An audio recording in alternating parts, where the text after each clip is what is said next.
Boa noite, ou boa tarde, ou bom dia, como assunto momento a que esteja a assistir, que sejas muito bem-vindo ou bem-vinda a mais uma transmissão. Vamos falar sobre escolhas difíceis. Escolhas difíceis. Quem é que nunca teve de fazer escolhas difíceis? Se me estás a assistir, de certeza que ou já ocorre-te imediatamente uma escolha difícil que tiveste de fazer, ou então ocorre-te, muito provavelmente também, mesmo que não esteja no teu tabuleiro do jogo, por assim dizer, neste momento, consegues pensar numa escolha que, se não fosse tão difícil, se calhar farias. E que escolha seria essa que, se fosse fácil, tu já terias feito? Ocorre-te alguma que queiras partilhar?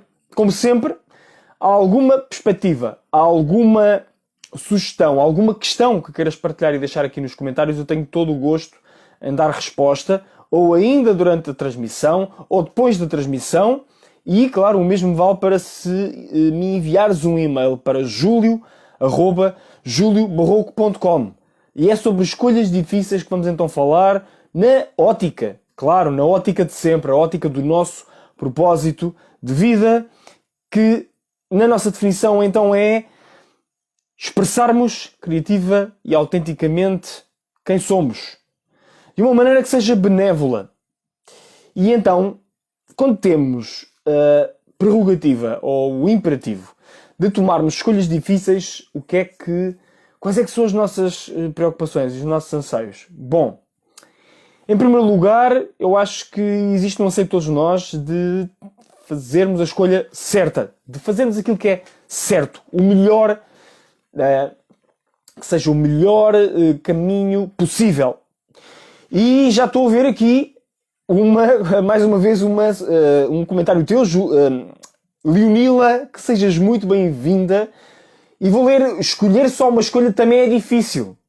Pois é, eu tive aqui alguns dilemas na preparação para esta transmissão e um dos dilemas é precisamente esse. Há uma multiplicidade de fatores que concorre para a nossa dificuldade em fazermos escolhas difíceis, além da dificuldade intrínseca que a própria palavra já aponta. Mas existem níveis diferentes de dificuldade e aquilo que tu falaste parte logo para um desafio típico dos estudos e das análises sobre escolha, que é o problema da complexidade, o problema da abundância, do excesso de escolhas. É um problema que está presente cada vez mais marcadamente nos tempos atuais. E porquê?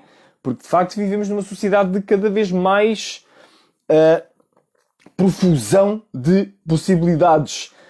E então isso faz com que tenhamos uma dificuldade natural em sequer considerar as opções que devem fazer parte então do nosso universo de escolha. E isso, para muitos de nós, é um problema, porque então leva-nos àquilo que se chama a paralisia pela análise. E o que é que acontece? Se ainda o tempo que estamos a tentar mapear e cartografar o universo das possibilidades, na realidade pode tanto ser uma necessidade real, de precisarmos de entender melhor então o que é que se passa no território onde estamos a pôr os pés, como também pode ser uma possibilidade, na realidade, de autossabotagem e de nos, então, justificarmos a nós mesmos, gerarmos narrativas para, então, explicarmos porque é que fazemos o que fazemos. E a este nível eu acho que pode ser útil, se não viste, reveres a transmissão de ontem sobre os géneros, em que falámos sobre como usar as narrativas de formas que sejam ajustadas às nossas necessidades e naquela progressão que nós vimos em ascensão dos 7 géneros de narrativa que então escolhemos para ver isto. Mas aqui fundamentalmente a questão das escolhas difíceis, na minha opinião, em termos de propósito, e o fator que eu, se tiver de eleger como fator número 1, o fator número 1 para nós, e para simplificar, para ser o mais preciso possível, Então, o fator número 1 da dificuldade em fazermos escolhas alinhadas com a nossa expressão criativa autêntica é o fator o que é que os outros vão pensar. Esse é o fator número 1. Na minha perspectiva da experiência que tenho, dos anos em que tenho refletido, praticado, investigado e facilitado, orientado outras pessoas a encontrarem e viverem os seus propósitos de vida. Não apenas de forma oficial, por assim dizer, de forma formal e profissional, mas também de forma informal, nos relacionamentos pessoais. A questão, o problema, o dilema número 1 para então fazermos as escolhas que precisamos de fazer para expressar-nos autêntica e criativamente é o problema de o que é que os outros vão pensar, de uma forma mais ou menos explícita. E agora é a minha vez de perguntar, concordas com este fator número 1? Tens outro fator que tu achas que seja o número 1? Queres comentar, deixar aqui nos comentários, tu que me estás a ver? E portanto eu vou orientar esta transmissão em torno de como lidarmos com esse fator número 1. O fator do o que é que os outros vão pensar das nossas escolhas. E portanto, primeira coisa, vamos definir outros. Quem são esses outros? Quem são esses outros que têm então essa prerrogativa de influência real na nossa tomada de decisões? Em fazermos então aquelas escolhas que são as difíceis. Bem-vinda, Alexandra! E veja aqui o teu comentário. Eu concordo com o fator número 1. Ok, sim, parece-me que efetivamente é o grande fator. E agora veja aqui uma opinião divergente. É isto mesmo que eu gosto. Leonila dizes, estava a pensar que o fator número 1 seria o tempo. A questão / dilema do o que será melhor no futuro em contraste com o que é melhor agora. Ok, sim, perspectiva muito válida. O que eu acho é que subjacente a todos os fatores que a gente possa considerar de todas as variáveis para a expressão criativa autêntica de quem somos, está subjacente o fator do que é que os outros vão pensar, associado, e então esse filtro do que é que os outros vão pensar a nosso respeito, filtra tudo o resto. O que é que podemos ganhar? O que é que podemos perder? Que preços e consequências é que podemos pagar para aquilo que vai acontecer, ou que pode vir a acontecer, para a incerteza que vamos ter de encarar, a dificuldade em prevermos, num horizonte temporal definido, o que é que vai acontecer, portanto, dominarmos o princípio da causa e efeito. Isto está muito bem explicado no pensamento de sistemas. Um dos problemas identificado claramente na análise de sistemas complexos é precisamente não sermos capazes de entender ou de ver completamente um ciclo completo, na relação de causa e efeito, e então temos dificuldade em avançar e saltar para o desconhecido. E depois temos vários enviesamentos cognitivos, que é um dos problemas das escolhas difíceis também, em que tendemos a valorizar mais a certeza de curto prazo, mesmo que nos traga um número imenso de inconvenientes, do que os ganhos incertos de longo prazo.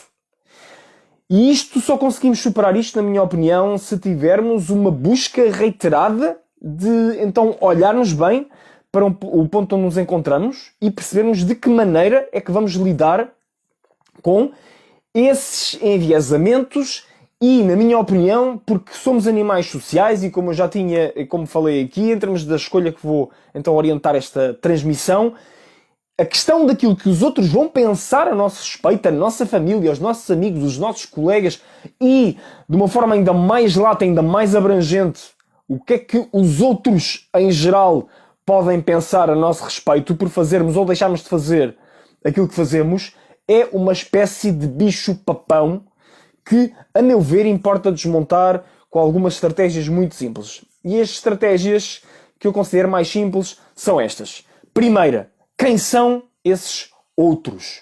Quem são esses outros, então, que nos fazem considerar que as escolhas de expressão criativa autêntica são difíceis? Esses outros, que tipo de posição, papel têm na nossa vida, em termos da intimidade que temos com eles, em termos da proximidade que que têm em relação a nós, e em termos, então, da influência que têm nos desfechos das decisões que queremos tomar ou das opções que queremos ativar. isto é, para mim, o primeiro passo fundamental. Trazer concretização, clareza. Porque o problema do medo, muitas das vezes, é o problema da difusão, é o problema da névoa. Não temos claros, tendemos a meter rótulos gerais e abstratos nas coisas, e esse manto de incerteza, essa cortina de fumo, fazem com que não sejamos capazes de olhar para aquilo que, de facto, está a fazer a diferença numa situação. E então este primeiro fator, o fator das pessoas, outros, então, que pessoas? Que tipo de influência têm estas pessoas no teu caminho e nas opções que tu te prestas para tomar? Porquê? De que maneira é que podem apoiar, sabotar, boicotar ou haver necessidade então de negociar formas de ter o seu, eu não quero necessariamente dizer aval, mas também pode ser aval, o seu compromisso, o seu envolvimento ou então a sua não interferência. E o problema muitas vezes está na falta de definição. Sim, comentas, Leonila, claro, porque a questão da falta de definição é, se nós não temos um alvo ou um obstáculo mais claro, como é que nos podemos ou apontar para ele ou desviar dele? Não é possível. Portanto, esta é a primeira coisa. É definir com clareza qual é o bicho-papão a que chamamos ou não chamamos, deixamos que subconscientemente, então, isso nos bloqueie de tomar as decisões que precisamos tomar. O que é que os outros vão pensar, então, que outros são esses? Se quisermos usar uma linguagem da gestão e dos negócios que talvez possa evocar aqui uma tónica estratégica e de responsabilidade de lidar com este tema, é quais é que são os stakeholders, quais é que são as partes relacionadas com a escolha difícil que eu quero encarar e resolver. Como é que eu vou certificar-me que essas pessoas vão ser devidamente consideradas e eu vou ter uma estratégia para lidar com isso? Esse é o ponto número 1. Identificar com clareza quem são essas pessoas, quais os seus papéis, quais as influências é que podem ter no nosso caminho. Ponto número 2. Então, usarmos qualquer ferramenta, se não sentimos capacidade de o fazer intuitivamente, porque pode estar muita coisa em jogo, para avaliar, percepcionar como vamos lidar com essas mesmas pessoas. E o que é preciso fazer então? Essa pessoa, ou essas pessoas, em função do tipo de participação que têm na minha vida, como é que eu vou lidar com elas? Ocorrem-me várias ferramentas. Eu uso uma ferramenta muito simples que me ajuda a entender como é que posso fazer este tipo de movimentos, que tem a ver, é a ferramenta LESS, que eu já tinha falado aqui também, porque é uma ferramenta que se presta também a considerarmos, então, nos seus 4 passos, no passo limitar, e tem a ver com limitar ao máximo a capacidade de influência de terceiros nas decisões que vamos tomar, sempre que essa influência não é benévola, não percebemos como benévola, decisiva, diretamente envolvida naquilo que estamos a fazer. E o segundo é escolher, percebermos com muita clareza, então, quais é que são as pessoas que queremos mais próximo de nós e mantê-las, então,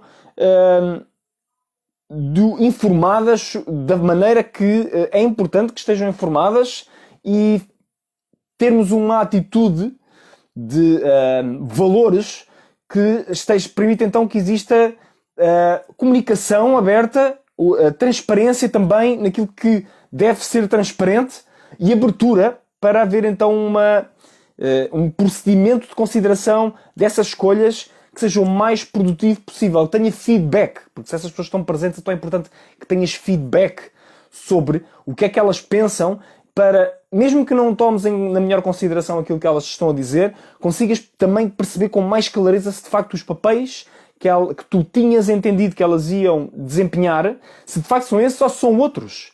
Porque podes pensar que eram aliadas, mas afinal são sabotadoras, ou são até mesmo opositoras. declaradas, não se identificam, acham que vão perder alguma coisa com a tua escolha e, portanto, tu tens de perceber como é que te vais posicionar. E depois, obviamente, é como é que vais fazer isso de uma forma que seja fluida, de uma forma que seja o mais limpa, clean e leve possível para minimizares a quantidade de negatividade e de drama, se possível evitá-la por completo. E esse é um grande desafio nos tempos que vivemos, acho que isso é evidente a todos, não é uma questão de opinião, nós percebemos e vivemos, vemos à nossa volta como muitas vezes os ânimos estão à flor da pele e como os estados estão mais densos e mais negativos e como há muitas vezes dificuldade em as pessoas manterem uma base de centralidade que lhes permite então ter verdadeira racionalidade para lidar com as situações e tomarem as melhores decisões em função daquilo que é possível e do que não é. Não é? E então isto leva-nos para a terceira letra do LESS, que é o substituir. O substituir muitas das vezes é entender que há determinadas posições ou há determinadas possibilidades que podem não ser viáveis e então é preciso usar outras, é preciso ter flexibilidade. Determinadas pessoas nós achávamos que poderiam ter um determinado tipo de participação, mas mostram que apenas estão disponíveis para outras e aquilo que nós dizemos muitas das vezes está em contradição com aquilo que nós fazemos e assistimos isso nos outros e as pessoas podem dizer uma coisa mas fazer exatamente a outra e isso é muito importante, sermos capazes de ter essa observação. Uma pessoa pode estar a dizer que apoia aquilo que nós queremos decidir, mas depois o seu comportamento e os sinais e o comportamento recorrente que essa pessoa revela pode de facto mostrar exatamente o oposto e vice-versa. A pessoa pode dizer que não nos vai dar apoio, mas na realidade sempre que é colocada alguma coisa à sua consideração, é uma pessoa que incentiva, é uma pessoa que faz avançar, é uma pessoa que também é muito clara a dizer que não vai participar, então sai do caminho para que nós possamos ir em busca de outras que de facto possam ser a diferença. E portanto esta é uma questão fundamental aqui e que no primeiro S do substituir podemos lidar com mais facilidade. E depois é claro, o último S é o S do suprimir. Simplesmente suprimir.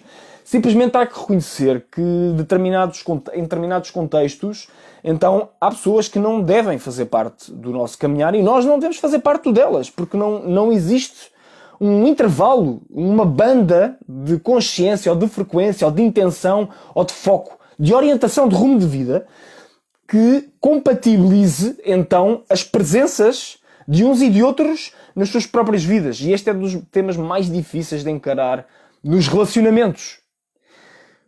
Quantas e quantas vezes já não presenciamos ou nas vidas de outros, ou nas nossas próprias vidas? É claro que é muito mais fácil ver isso nas vidas dos outros, obviamente. Mas quantos de nós é que podemos dizer que nunca assistimos ou nunca presenciámos, nunca participámos em situações em que claramente as pessoas querem evoluir em direções distintas, mas não se dão ao trabalho de fazer as diferenciações necessárias, de fazer as integrações necessárias, de ter as conversas difíceis com a clareza e com a impecabilidade e com a fluidez necessária para poder libertar mais entendimento para como é que essas divergências criativas, da expressão criativa autêntica de ambos, podem então seguir em caminhos diferentes. E depois o que acontece, nós já sabemos quando não temos na nossa caixa de ferramentas, as ferramentas comunicacionais e de gestão emocional e de centralidade e de razão também e de estratégia, porque não, para lidar com esse tipo de situações, o que acontece muitas das vezes é precisamente a fricção, é o embate, é o choque, é o conflito, é a incompreensão, é o apontar dos dedos, a culpabilização e todo o rol de situações que nós já sabemos que infelizmente fazem parte dos relacionamentos. Mas então, se nos predispormos a fazer este trabalho, podemos ter a capacidade de ter aquilo que precisamos para fazer as escolhas difíceis que nos cabem. Fazer escolhas que libertem então mais do nosso melhor. Escolhas então que nos devolvam verdadeiramente a responsabilidade para não estarmos ou não corrermos os riscos de exportarmos essa responsabilidade para essas terceiras pessoas que, nos momentos de menor equilíbrio da nossa parte, são os primeiros em que a gente quer apontar o dedo. Porque não fizeram isto, porque não fizeram aquilo, ou porque fizeram isto e aquilo. E então, eu acho que, voltando à transmissão de ontem, pode ser interessante nós recuperarmos as ferramentas de gestão da narrativa para percebermos com mais clareza de que forma é que representamos e desempenhamos os papéis típicos nas nossas narrativas, de herói, de vilão, de vítima, de sabotador e todo um outro rol de papéis que podemos desempenhar nas nossas histórias específicas de acordo com os modelos, com os formatos que elas vão seguindo. Mas eu gostava de partilhar aqui algumas ferramentas além daquelas que já estou aqui a falar, e eu tenho aqui atrás de mim uma pilha de 3 livros muito simples que eu acho que podem ser imensamente interessantes para nós considerarmos. Eu vou esticar aqui o meu braço e vou alcançá-los aqui, e aqui estão eles. Pronto, então o primeiro é The Power of Persuasion. E antes de avançar para o livro, estou a ver aqui mais um comentário teu, Leonila. Fazer escolhas que libertem mais do nosso melhor parece-me uma ótima orientação de decisão. Sim, obrigado por destacares a frase. Já sabes que aqui a questão fundamental é sempre essa. É sempre como é que podemos libertar mais do nosso melhor. A nossa definição de trabalho está cristalizada, está fechada. Eu não vou dizer que foi exatamente desde a primeira transmissão, mas quase. Portanto, estamos há centenas e centenas de transmissões sempre a apresentar ângulos e diferenciações e nuances e trabalho deliberado, repetido, reiterado, de lapidar. Então, como é que definimos expressão criativa, autêntica, benévola de quem somos? E sim, pode parecer um palavrão cheio de qualificativos e componentes, mas na realidade é com esse trabalho de precisão repetido que nós então vamos libertando essas nuances e vamos orientando o nosso próprio sistema de apreensão da realidade, a que alguém já convencionou chamar o sistema de ativação reticular, para então irmos detectando à nossa volta os padrões de expressão e de libertação desse mesmo melhor, e tudo, incluindo as contrariedades, vão servir de oportunidade para o podermos fazer. Vamos gerar, não é entrarmos em ilusões, mas vamos gerar, na minha opinião, e claro, se estamos a fazer com os pés assentes na realidade, vamos gerar interpretações positivas e significativas que nos vão fazer avançar e ir mais além. Mas então, depois deste parênteses, avançando para o primeiro dos 3 livros que eu gostava de partilhar contigo hoje, e então o primeiro é este. The Power of Persuasion. How We Are Bought and Sold. É um livro sobre influência. Há um outro livro sobre influência de Robert Cialdini, que é imensamente citado. Este livro é um livro que tem uma narrativa menos padronizada, por assim dizer, e eu acho que pode ser imensamente útil tu considerares a possibilidade de ler este livro em termos de alguns motivadores que não são tão comumente falados assim e que eu acho que são importantes. Por exemplo, está aqui a falar sobre a questão da ilusão da vulnerabilidade.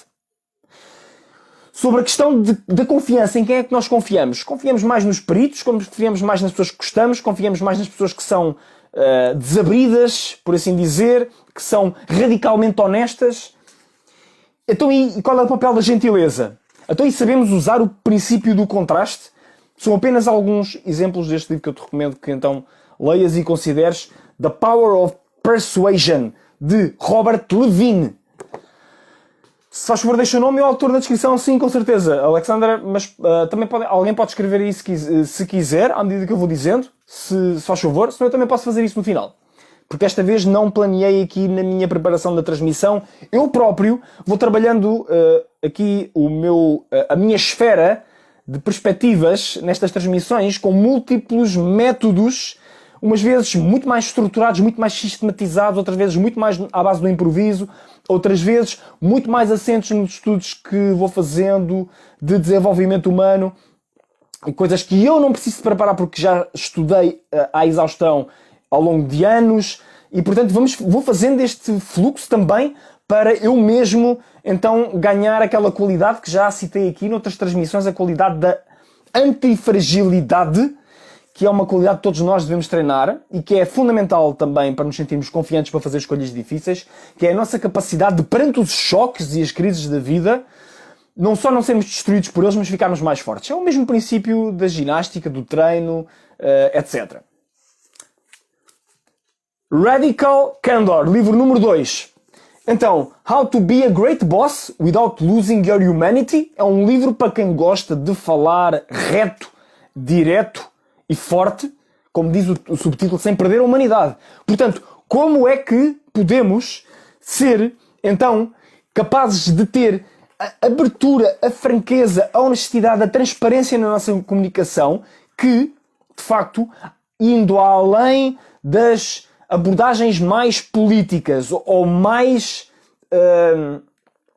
estratégicas da forma convencional, de perspectiva à estratégia em termos da comunicação, como é que o podemos fazer com uma caixa de ferramentas e de técnicas que de facto nos vai capacitar mais para fazer isso e, claro, e particularmente útil se ocupamos posições de chefia, posições de liderança, todo o tipo de posições que possamos ter de desempenhar em termos de organizações ou de grupos, incluindo trabalho em equipa.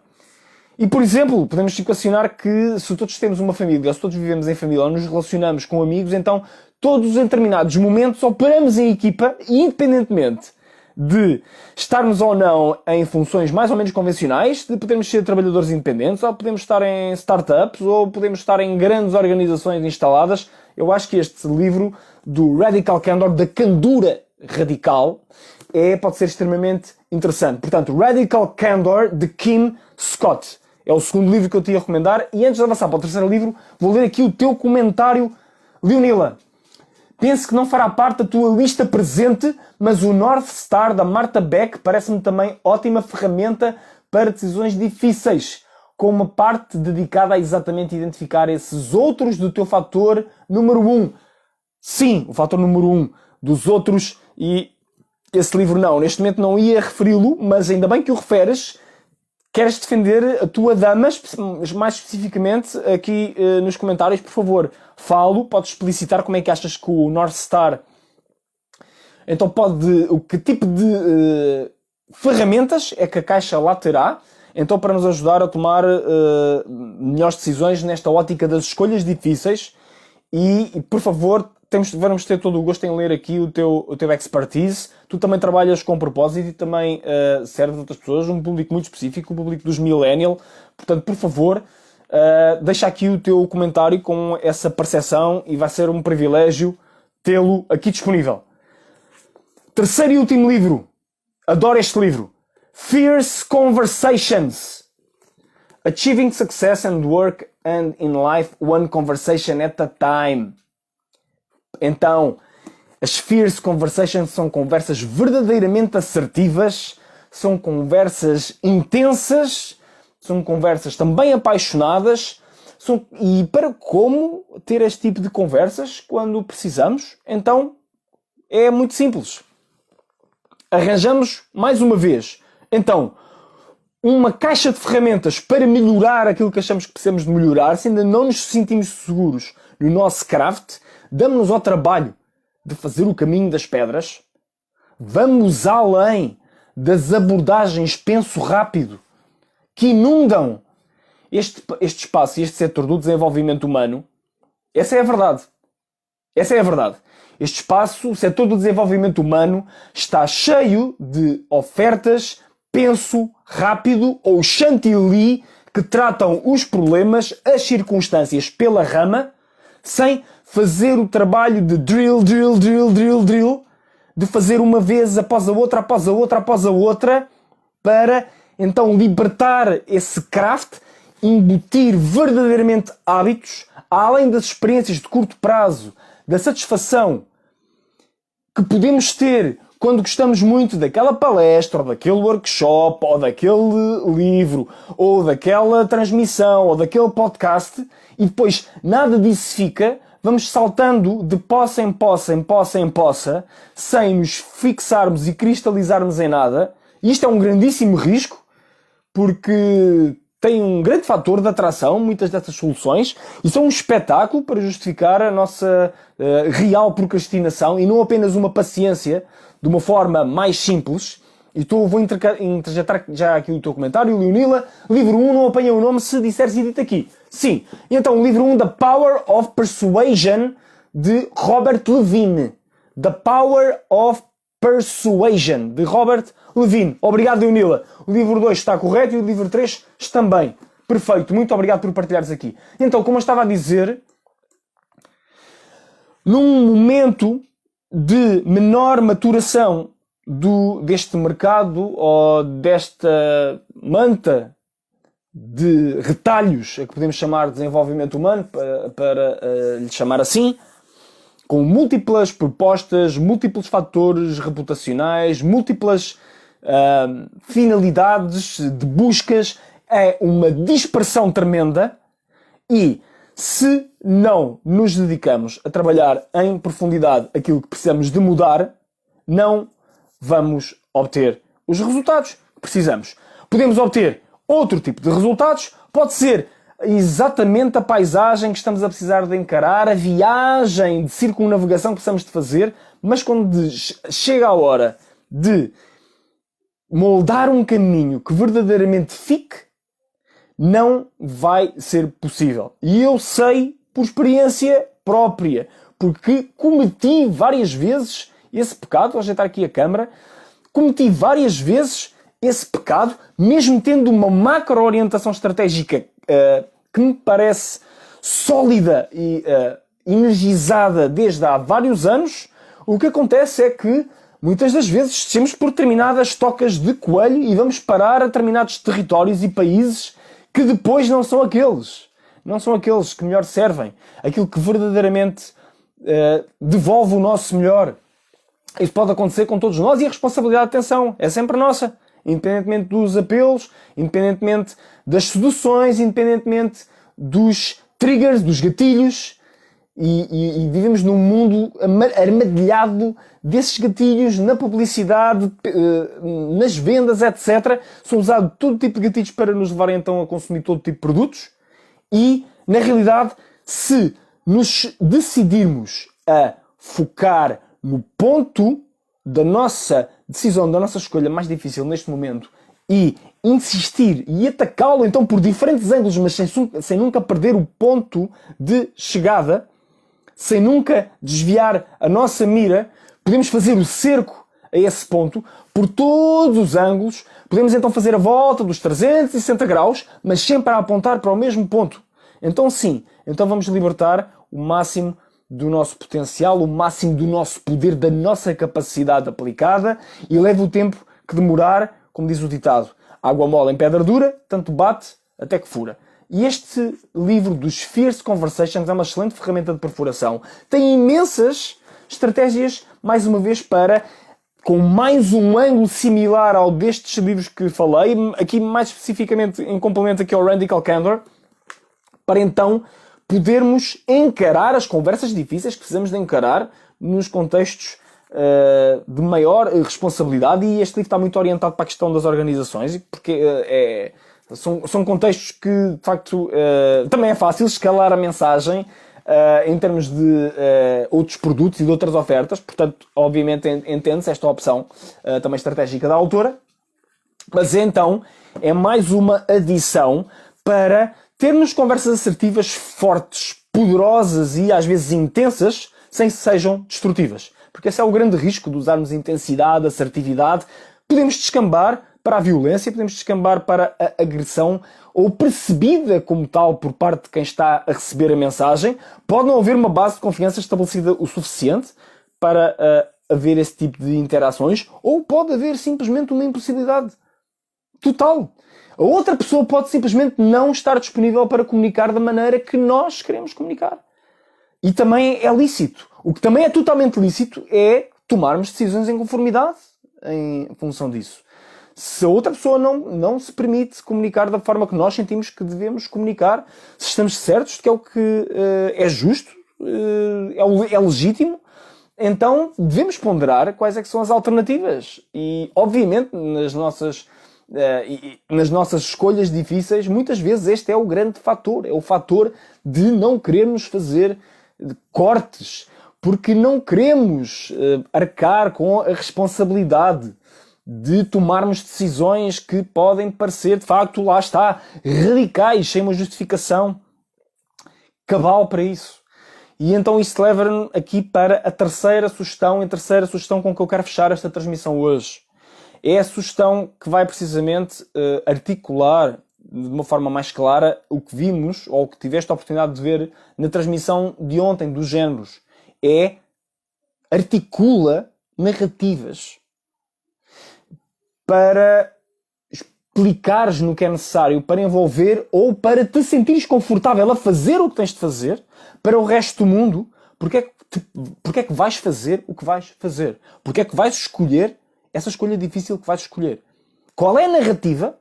Qual é a história que assente em bases sólidas de verdade daquilo que tu verdadeiramente sabes que tens de libertar agora, para te aproximares cada vez mais da expressão criativa autêntica de quem és, de poderes então dar uma nova tónica, um novo rumo, ou mais força, então, às tuas tendências, às tuas inclinações, às tuas paixões, às tuas capacidades e a todos os comportamentos que então vão libertar mais e melhor da tua capacidade de ativar as tuas competências, os teus talentos, os teus dons, essa magia que só tu nos podes dar, porque se não fores tu a dar, vai morrer contigo, porque é essa magia que tu tens aí em ti e só tu sabes qual é. Nós também vamos saber, depois de nos ladares, depois de pôres cá para fora, isso, se teres ao trabalho então, de repetires uma vez após a outra, após a outra, após a outra, mais tarde ou mais cedo, vais explodir como uma supernova. E, independentemente de só seres uma supernova para aqueles que já te conhecem, ou de poderes ser uma supernova à escala global, nunca se sabe, vais estar a fazer aquilo que o universo te convocou na altura em que resolveu que ia celebrar um contrato sagrado contigo e que te ia pôr aqui. E, portanto, a convocatória é esta. Trabalha na tua história.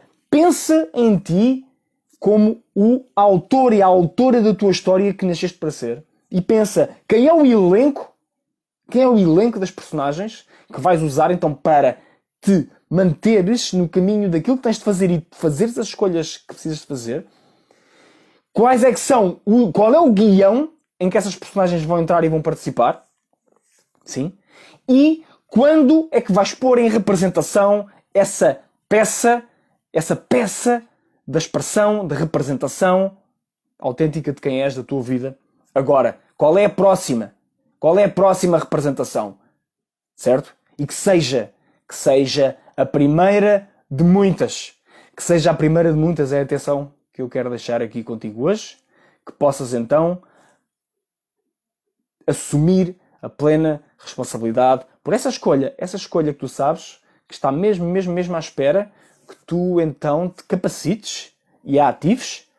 Não tem de ser já, mas podes escolher dar um primeiro passo. Que primeiro passo será esse? Só tu poderás saber, eu posso dar algumas sugestões. Primeira, se sentes que precisas de mais energia, por exemplo, rever este vídeo, que vai ficar aqui disponível. Segunda, ou rever depois de estares a ver, se não estás a ver aqui em direto. Segunda, escolhe um destes livros, e a Leonila já colocou aqui nos comentários os seus títulos, e já se comprometeu também a fazer um vídeo a defender o North Star. Eu ainda não li essa parte, Leonila, desculpa. Não sei se acrescentaste agora mais tarde ao comentário, ou só cá estava.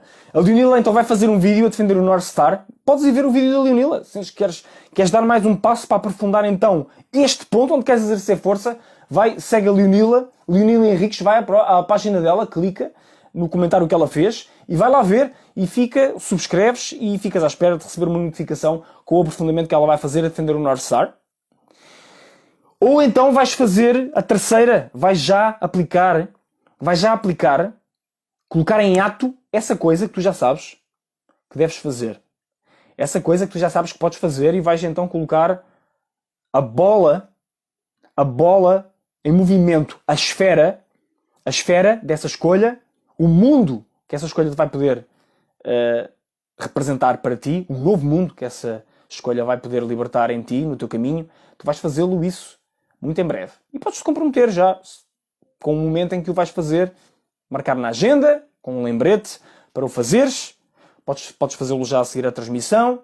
Seja o que seja, podes querer articular ainda melhor o teu tabuleiro estratégico, podes escolher comprar os teus 3 livros, estes 3 livros que eu sugeri, o que seja. Que seja pelo teu melhor. Minhas queridas, meus queridos, muito obrigado pela vossa participação. Se não há mais questões, vamos mesmo ficar por aqui.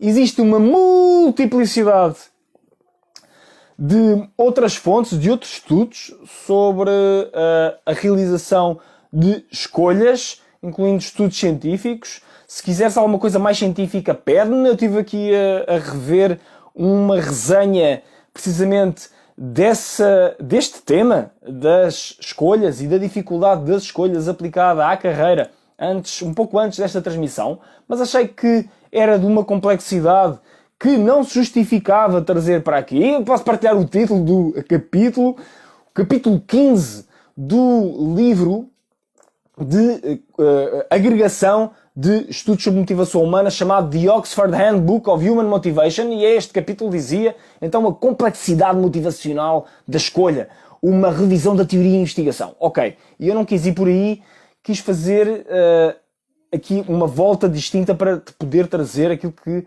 te pudesse colocar mais força no ponto que tu podes usar para alavancar agora, e fazendo aqui a minha defesa de que então, muito provavelmente, o fator número 1 seria o fator relacionado com aquilo que os outros poderão pensar daquilo que tu vais fazer, ou com esse tipo de narrativa, e depois fiz-te um convite de como lidares com essa narrativa, de como lidares com algumas situações mais críticas e mais intensas, até através de reforçares a tua caixa de ferramentas com estas sugestões de leitura que eu te fiz, e deixa-te aqui algumas sugestões de final para ativares a solução que está à tua espera agora. E por hoje é tudo. Namasté. Bom fim de semana. Se me acompanhas, sabes que às sextas-feiras não temos transmissão e, portanto, fica bem. Até a segunda.